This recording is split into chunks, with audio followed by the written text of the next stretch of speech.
Iran ने शहबाज मुनीर की अकल ठिकाने लगाई। बहुत नाज हो रहा था पाकिस्तान को कि इस्लामाबाद टॉक्स का। खलीफा की फोर्स ने पाकिस्तान का डबल गेम एक्सपोज कर दिया।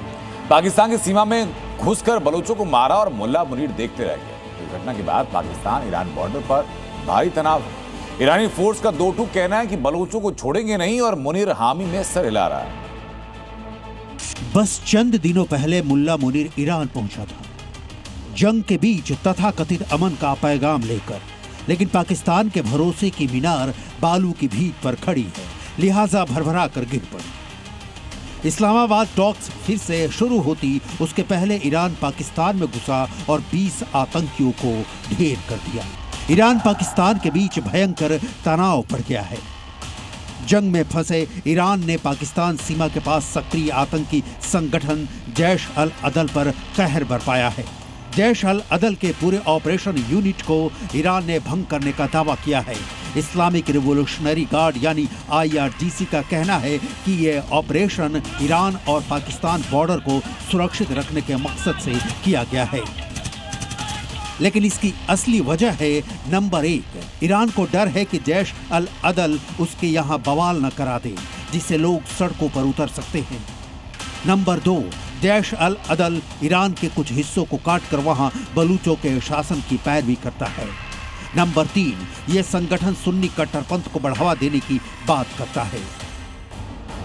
ईरान इस संगठन को जैश अल जुल्म कहता है। यह सिस्तान प्रांत में एक्टिव है। 2012 में पहली बार इस संगठन ने इस्लामिक रिवॉल्यूशनरी गार्ड के 10 जवानों की हत्या कर दी थी।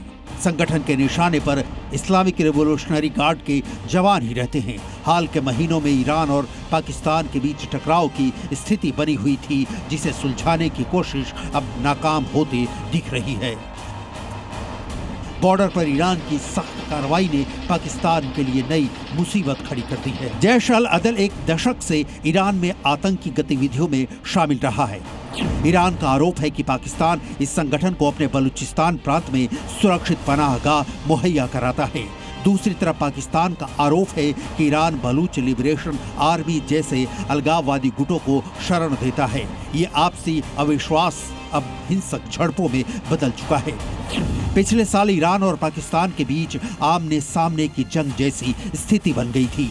ईरान ने पाकिस्तान के पंजगूर इलाके में आतंकियों के ठिकाने पर मिसाइलें दागी थी, जिसके जवाब में पाकिस्तान ने भी ईरान के सिस्तान बलूचिस्तान प्रांत में स्ट्राइक की थी। लेकिन अब जंग का दौर है। शहबाज मुनीर अपनी गोटी सेट कर रहे हैं, लेकिन ईरान पाकिस्तान की नीयत अच्छी तरह समझता है। पाकिस्तान एक तरफ ईरान के खिलाफ सऊदी अरब के साथ खड़ा है और दूसरी ओर वार्ता की मेजबानी भी करता है। मुनीर तो वो आर्मी चीफ है जो अपने जवानों की मौत पर भी मातम नहीं मनाता, तो 20 बलूच लड़ाकों को अगर ईरान पाकिस्तान में घुसकर ढेर कर देता है तो मुनीर उफ तक नहीं करता, क्योंकि बलूचों को मुनीर पाकिस्तानी नहीं दुश्मन मानता है। ईरान में बलूच अल्पसंख्यक हैं। इनकी आबादी 15 लाख के करीब है, जो कुल आबादी का 2 से 3% है। सुन्नी होने के कारण शिया देश ईरान इन्हें टारगेट करता है। अमेरिकी मीडिया में हाल ही में एक रिपोर्ट आई थी कि अमेरिका ने ईरान के पड़ोस में स्थित अलगाववादी संगठनों को पैसे और हथियार भेजे हैं, जिसका मकसद ईरान में आंतरिक बवाल कराना है। क्या अमेरिका ने इसी जैश अल अदल को फंडिंग की थी? इस वक्त ईरान वेट एंड वॉच वाली मुद्रा में है।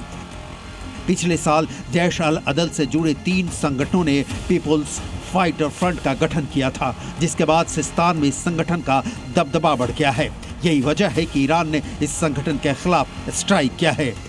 अब सवाल है कि मुनीर अपने हमवतनों की मौत का बदला ईरान से लेगा? जवाब है कदापि नहीं। उल्टे बलोचों की मौत पर मुनीर के घर जश्न का दौर होगा। ब्यूरो रिपोर्ट, जी मीडिया।